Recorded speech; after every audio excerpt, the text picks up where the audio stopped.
We are Rogue Media Sports. The living room is where you make life's most beautiful memories. But your sofa shouldn't be the one remembering them. The new life-resistant, high-performance furniture collection from Ashley is designed to withstand all the spills, slip-ups, and muddy paws that come with the best parts of life. Ashley high-performance sofas and recliners are soft, on-trend, and easy to clean. Shop the high-performance furniture in-store or online at ashley.com. Ashley, for the love of home. With the Wells Fargo Active Cash Credit Card, you can earn unlimited 2% cash rewards on purchases you want and purchases you need. That means you earn on what you want, like trying out that new workout class, and 2% cash rewards on what you need, like a foam roller for your sore muscles. That's the beauty of the Active Cash Credit Card. It's ready when you are, with unlimited 2% cash rewards. The Wells Fargo Active Cash Credit Card. That's real life ready. Terms apply. Learn more at wellsfargo.com/activecash. It is Matt Mosley, and it is the Doomsday Podcast, and we're just moments after the first round of the NFL Draft. We are sitting in a suite. Thank you, Mark Murray, for making this happen, and we are high atop AT&T Stadium right now, and Ed Werder, who's been doing some great work for Westwood One, interviewed everybody basically that was here and got drafted. Ed talked to them, and Ed, we'll get right into this Cowboys pick. I will say this, boy, controversy of the night. We wondered, okay, how are the tweets, the racist tweets from the high school years of Josh Allen, what will that do to him?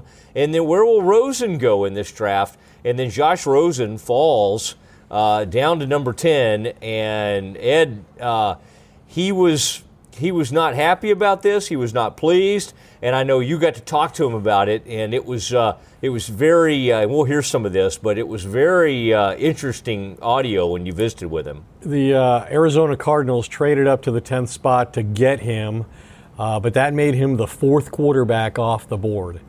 And, you know, most scouts and coaches I talked to felt like, and Troy Aikman told us last week on the podcast, this is the most ready to play quarterback that there is in this draft, probably the best passer in the draft, and yet there were all these questions about his ability to interact with teammates properly and gain their respect and be a leader. And Josh Rosen was quite upset. I'm going to let him describe his own emotions, but he is a fantastically motivated guy right now as he goes to the Arizona Cardinals, because he said the 9 picks in front of me were mistakes. So that's the kind of attitude the UCLA quarterback is taking to this. Now, a lot of people think that proves, you know, that he has this attitude that he's entitled. I don't think it's all that different. It's insulting to the other 9 players who went ahead of him. I'll give you that. But is it all that different in its essence than what Tom Brady said when he was drafted 199th and said to Robert Kraft, "This will be the best pick you ever made"? That's essentially what he's saying. Yeah, and boy, you were right on top of it and got to visit with a lot of these guys. Rosen was interesting. I was there after you talked to Leighton Vander Esch. I mean, Ed, they came to you first, and then they brought them to the rest of us. And so we'll get to hear from Leighton Vander Esch, the Cowboys pick at 19. And you will not believe, Ed, the people I ran into tonight in the media, and then as I made my way around and just talking to Cowboys fans, how many folks look forward to the Doomsday Podcast. Friedman, will you please play the music?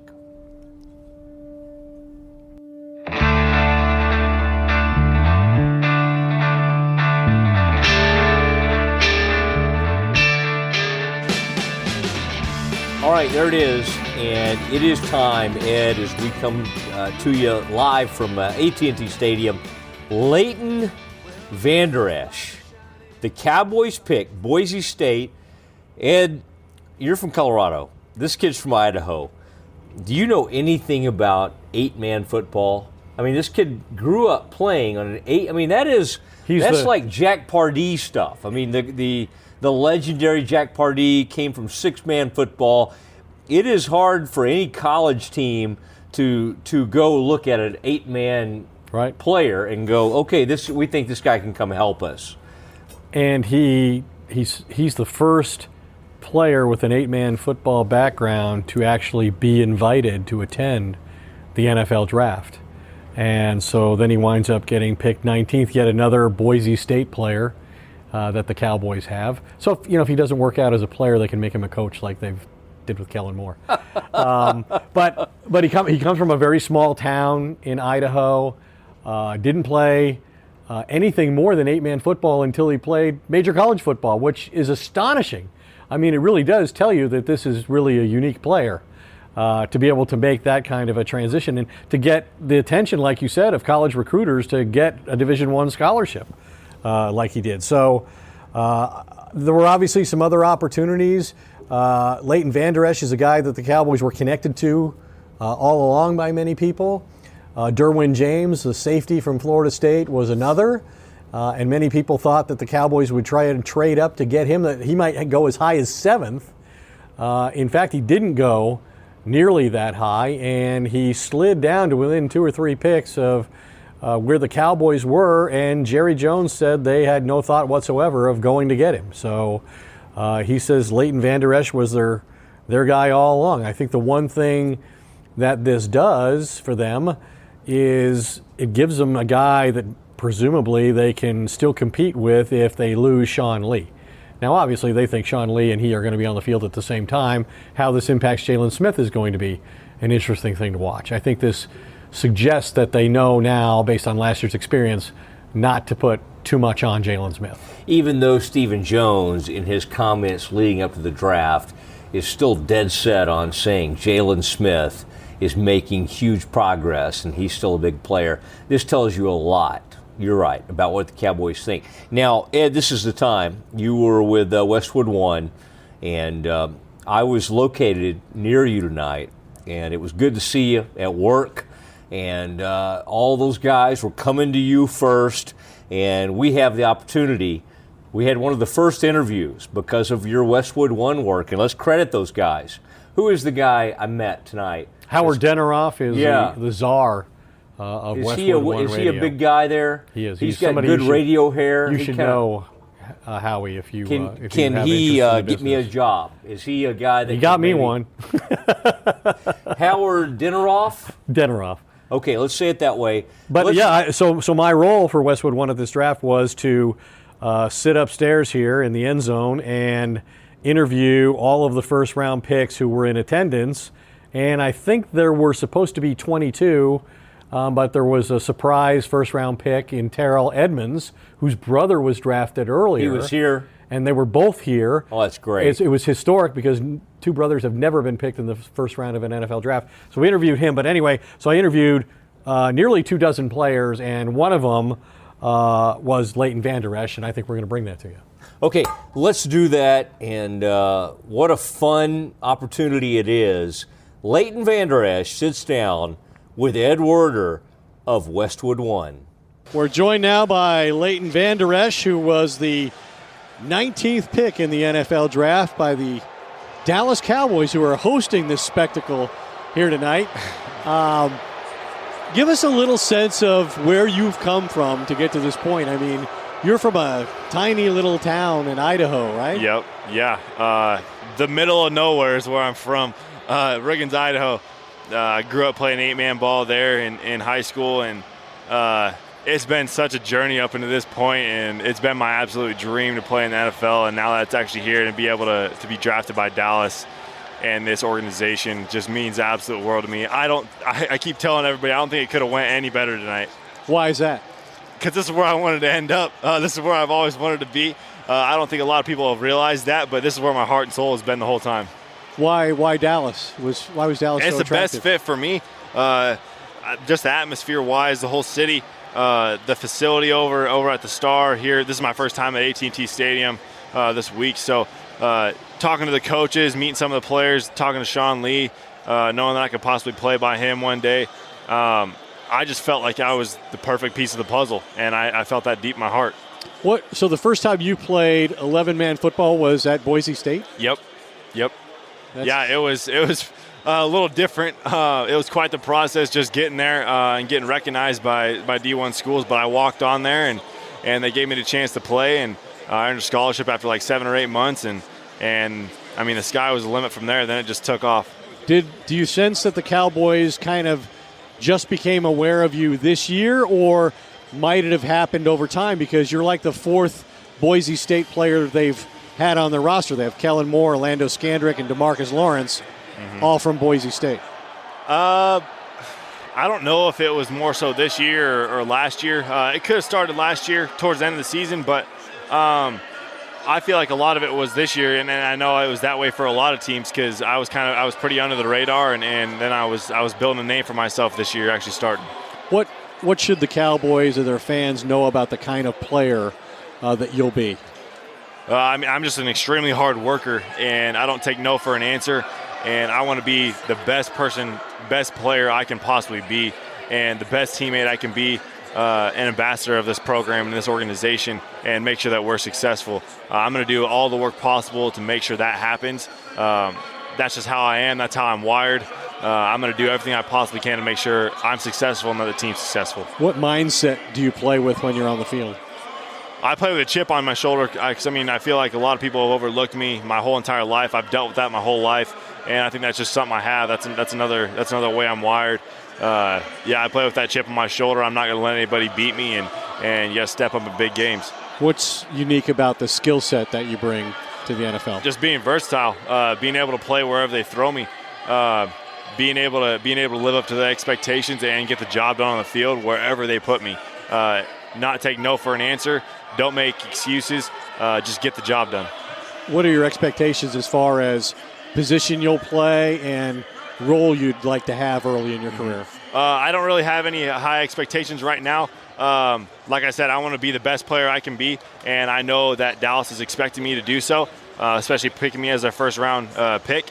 And, I want to come in and contribute as much as I possibly can. I'm going to star in my role wherever they put me. I'm going to be successful, and I'm going to make sure everybody's successful. I want to win Super Bowls, and I want to have fun with everybody doing it and build great relationships and get a lot of respect. What do you know about the kind of character your defensive coordinator, Rod Marinelli, is? He's awesome. I've been asked this a few times tonight too, but that guy is awesome. You can tell he loves football.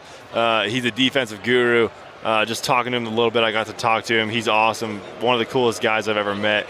And I'm just excited to be a part of his unit and get going. Last thing, there were some concerns among some teams, or there were media reports about a cervical issue that caused some teams concern about you. Where did that come from? I don't know. A bunch of these guys trying to stir the pot, trying to get things go the way they want to go. I don't know. None of them are doctors, so I don't know why they have even any right saying that. But I have absolutely no issues. I don't know where any of that stuff came from. I'm ready to play football now, and the sky's the limit. Let's go. Well, congratulations, Leighton Vander Esch, the 19th overall pick in the NFL draft by the Dallas Cowboys, and he'll be playing a lot of games here in Jerry World, where it's even more lively than it is right now, if you can imagine that.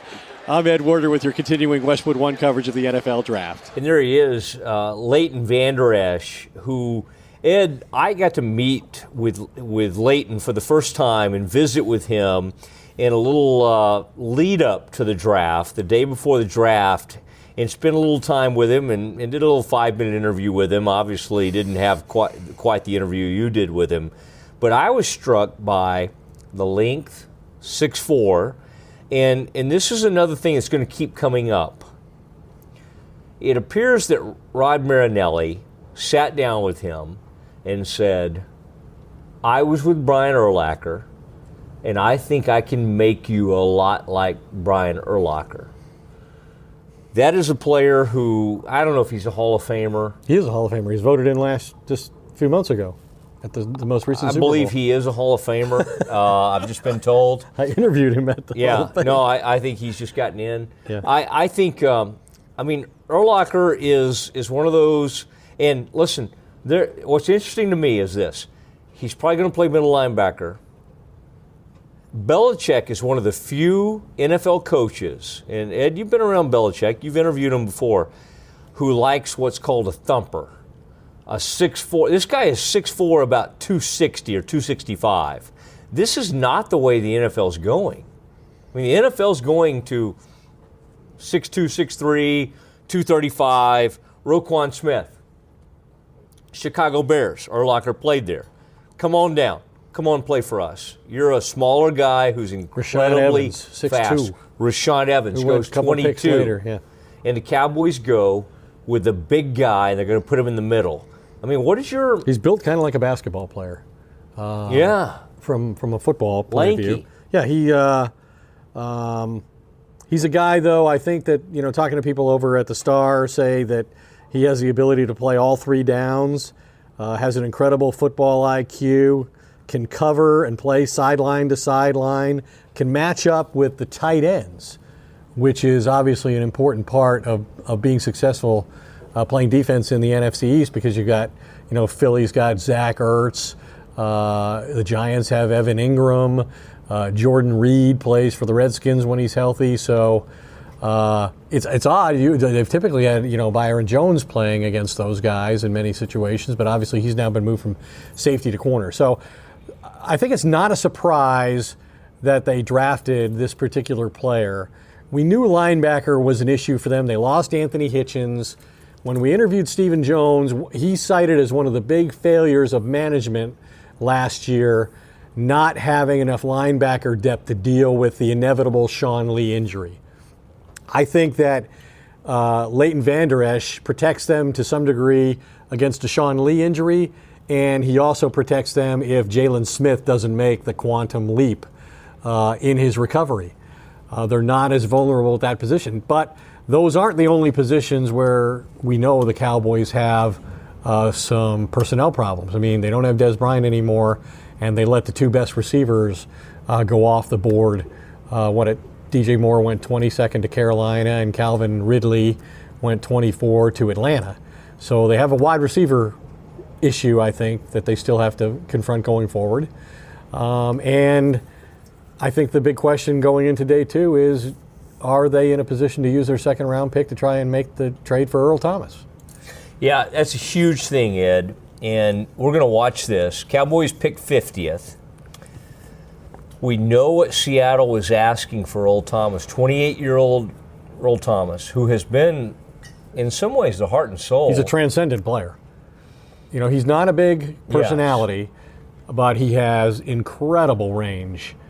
He's the prototype safety in the NFL right now. He's a ball hawk. He's a guy who, one of the unique things about those Seattle Super Bowl defenses, and in the past 5 or 6 years, they've been one of the great defenses in the history of the league. And really, they were built backwards, from back to front.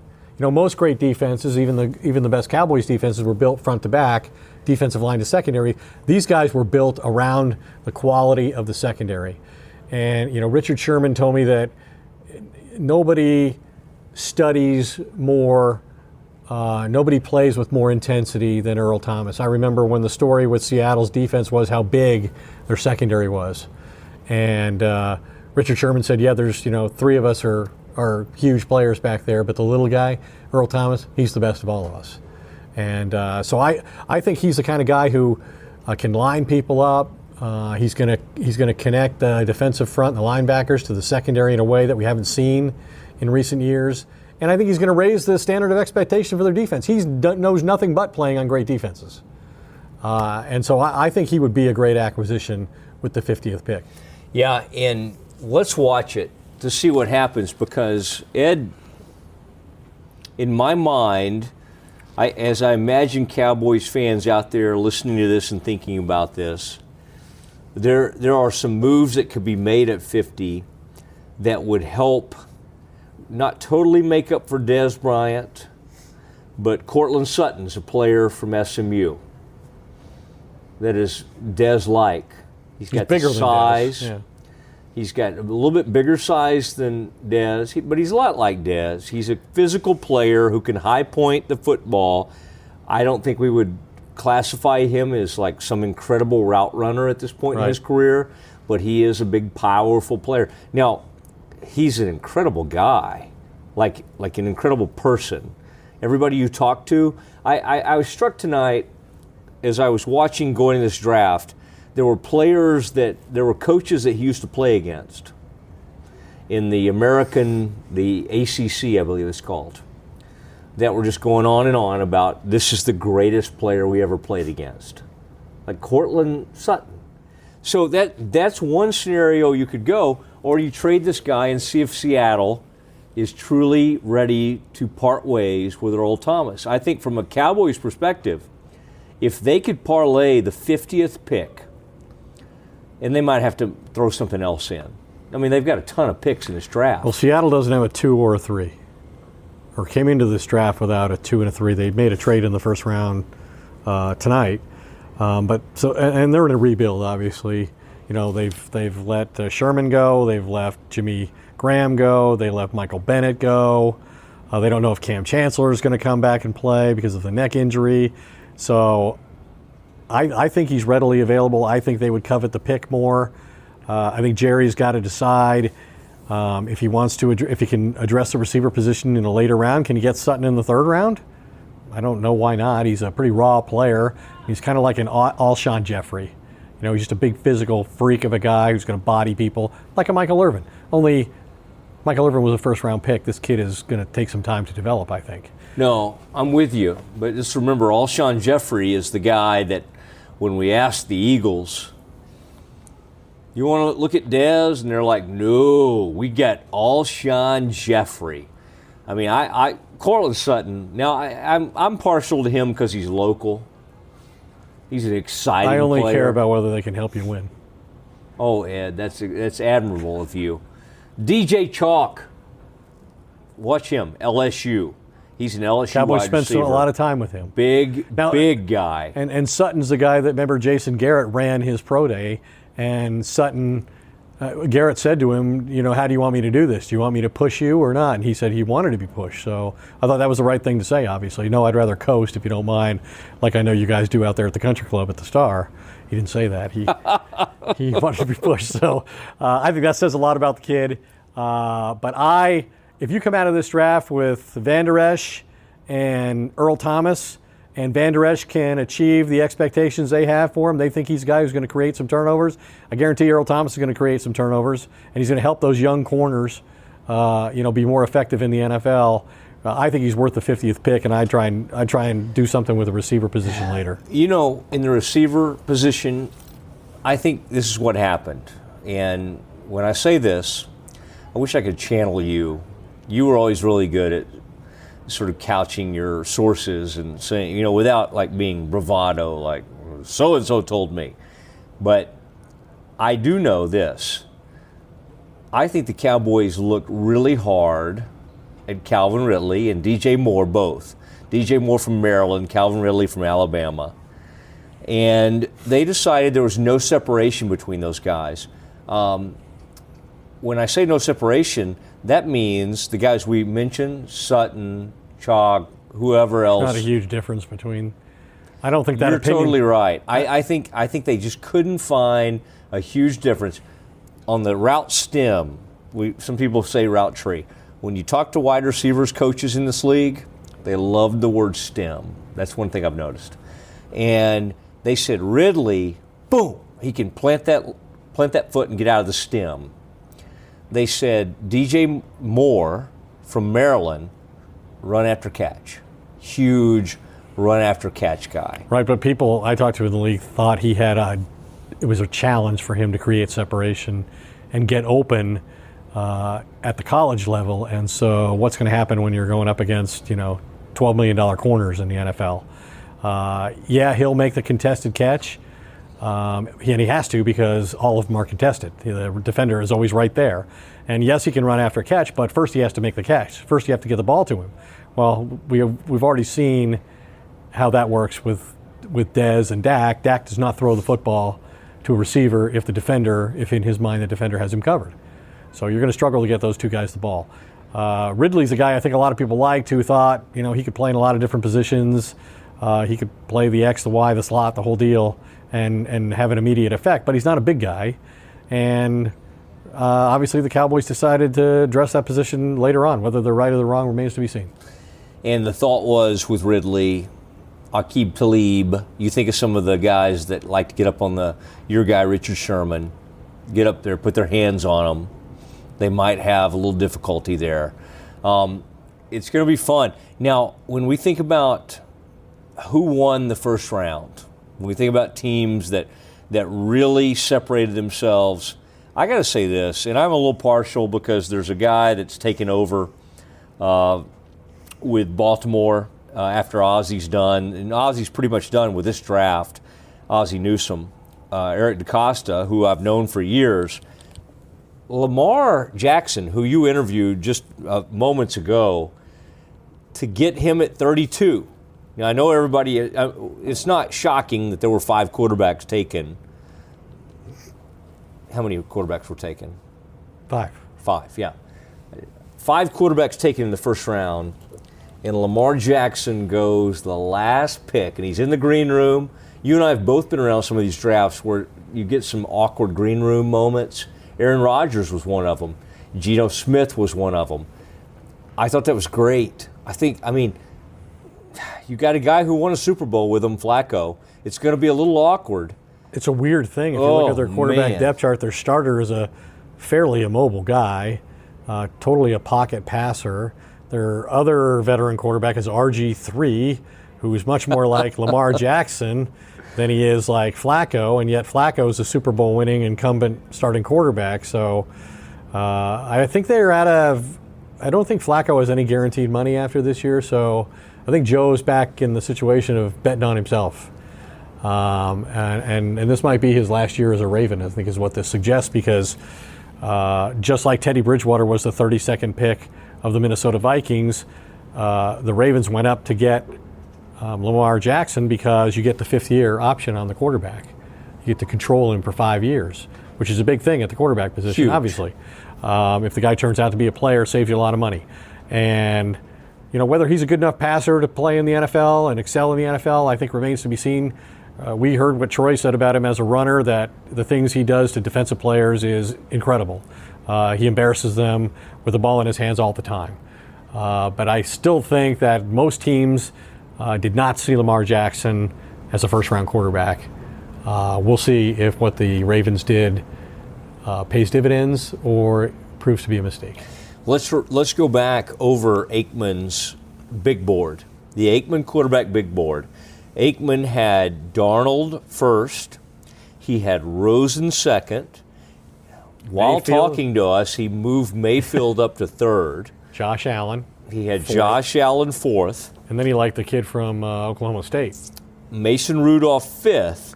And Lamar Jackson sixth. It'll be fascinating to see. Ed, this Josh Allen thing, you've seen some weird stuff happen late, like in the build-up to draft. Well, we saw it happen with Warren Sapp, right? There were a report the morning of the draft. Marijuana tested positive for marijuana. Back when even marijuana was even, it was a lot more of a, now it's kind of like, hey, let's legalize this thing. I mean, at that point, it was like, oh, Warren, what's happened? But we had the Larry Tunsil thing where he was videotaped. Gas mask bong. The gas mask bong. Yeah. An infamous moment. This was the racist tweet. Right. When he was from 14, high school. 15 years old. Yes. Not to excuse it by any means. That kind of language should never be used. But it didn't seem to hurt his draft status because he still went 7th, and Buffalo traded up to get him. So I think the thing for Josh Allen with this, the challenge is how does it affect the way he interacts with his teammates initially? Like, is he going to have to walk in there and explain himself to veteran teammates who are African American, or are they just going to let this go without anybody confronting him about it? What was your time like with him? It was interesting. He was excited, but subdued. I think clearly that whole thing kind of ruined the moment for him to some extent. But I don't think he felt like he was punished for it in terms of falling in the draft. Obviously, the guy who was a lot more upset about where he went in the draft among the quarterbacks was Josh Rosen, who went 4th overall among the quarterbacks and 10th to Arizona. I think he's excited about the team he's with, but didn't like the circumstances at all. Well, I was angry. I was really angry. 1, 2, and 3 went through, and I was really pissed off. But for some reason, the second I got that call, all of that went away. and motivation stepped in, and I was relieved and excited that I had teammates again. And I can't wait to step into that locker room with all those guys and get to work. I think Josh Allen thought some team basically did this to him. Oh, it couldn't have been a coincidence. It had to be an agent or it had to be a team. And so I guess we have to suspect the Buffalo Bills. They're the ones who traded up to get him. So, but yeah, it was a really bad thing and an unfortunate thing. But ultimately, I don't think it wound up playing a significant role in terms of him falling down the board. He still went about where we thought, and it went to the team we expected was interested in him.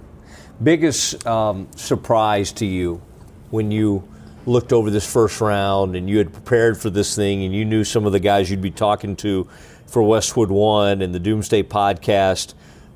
What was the thing that surprised you the most? Yeah. I think the Saints making the huge move for Marcus Davenport. A pretty raw player. The UT San Antonio defensive end, pass rush guy. Yeah, he's obviously got some great potential as a pass rusher. It's the fourth straight year that the Saints have used their first-round pick on a defensive player. But they gave up a lot to get a guy who is coming from a small school. Now the Cowboys have seen that work out. DeMarcus Ware was a pretty good pick from a small school. Troy became one of the elite pass rushers in the history of the game. Obviously, that's the price that the Saints are paying, and that's what they're expecting to get out of Davenport. Yeah, it's really interesting to see them go up. And in his breakout session with reporters, Ed, I asked him what it felt like it did for him beating a Big 12 team like Baylor, my alma mater. Now, I should add that Baylor went 1-11 that season. So Baylor, it's not like they beat a lot more people, but people did look at that tape. And when they see a team like UTSA compete against historically a pretty good program in a bigger deal, that makes a difference with teams. But boy, Sean Payton, that Saints organization as well as anybody. And I got to say, and Frito and I were in a suite tonight. I went back and forth. I know you were hard at work. I was sort of with some fans, and then I would go back to my morning news stuff. Can I just say this? Some of the Saints fans that were monitoring that Davenport pick, not happy. One guy faked that he would jump out of the suite. Well, if he was really unhappy, he would have done it. He chickened out. Yeah, he didn't have the courage to do it. What do you, if you had to, a lot of folks are wanting to say, what does Werder think they're going to do tomorrow? Now that we got the first round over, we'll talk a lot about Vander Esch in the coming weeks. We'll have Vander Esch on Doomsday, as we already have him tonight. You had him on exclusively. What do you see the Cowboys doing tomorrow night? If you had to kind of put your money on it, what do you think the Cowboys do at 50? I think they'll work pretty hard to see if they can get Earl Thomas for their two or their three tomorrow night. And then I think with the other pick, if there's a wide receiver they like, they'll use it on a wide receiver. Could you get Thomas and Sutton? Yeah. I think you could get Sutton in the third round. Let's see if I'm right. All right, you heard it from Ed Werder, who is wrapping up a big night with Westwood One. Ed, did you enjoy your work with Westwood One? It was good. It's pretty frantic. I mean, these guys just keep coming at you, and you're like, you don't have time to compile a question list, really. So you have to have some sort of staples about the experience that they had tonight, what it was like to get picked, and have all the uncertainty. But then you do try to have some, questions that are specific to the person involved, and whether that's Josh Allen or Lamar Jackson or the historic thing about the two Edmonds brothers being drafted in the first round. We did both of them. I liked it, but it happens fast. You only get like 5 minutes to do the interview. So if you had the opportunity to do it again, you wouldn't turn them down? I thought it was a great way to meet these guys on their way into the NFL. I liked it. I liked your preparation. I always do. And then you also had some cards. I don't know what was on those cards. I was kind of sneaking up behind you. You didn't even know I was there. I was watching you tonight to kind of see how you were handling things. It was the in and the out that has to be we have to. The intro and the outro. Yes. We like to call it in the radio business. It's all important. Okay. The middle part they don't care so much about, but you got to get the intro and the outro right. Outro. I think someone. Is that really a word, outro? The outro is a word in radio. Give us some more words, Matt. That is also, that's known as an ender, I think. Yeah, Ed, you and I had some interesting visits tonight. I felt like we were on the verge of somebody picking up Doomsday. Oh, yeah? Nice. Yeah, But I'll tell you what, let's say just like that guy was on the verge of jumping out of the box, but he didn't do it. No, there's some folks excited about it. Thanks to everybody. This was unbelievable. Frito, thank you for being out here. Frito Nation Productions has been in jury duty. I don't know if I told you this, Ed. So this is double dipping. So he was yeah, I think he's making like what do you make, $12 a day over there doing that? Oh, you donated it. You can donate it. Yeah, he's donating it. They encourage you to do. You spend all day there, and then they want to shame you into not taking the money. They're like, would you like to give it to charity? So, Frito, I guarantee you, I don't even know, and he's not allowed to say what this case is about. He's going to try to fry the guy. I can just assure you. You do not want Frito on your jury. No, you do not. Ed, good work. And what we'll do on the Doomsday podcast is we reacted to tonight, first night, and then we're going to let the whole draft play out, and then we're going to get together and we're going to react to all of it. Awesome. And wrap everything up. And thank you to Frito. Ed, great work tonight. You've done so much good work, and want to say good night live from AT&T Stadium. Jerry World. Arlington, Texas. Good night, everybody.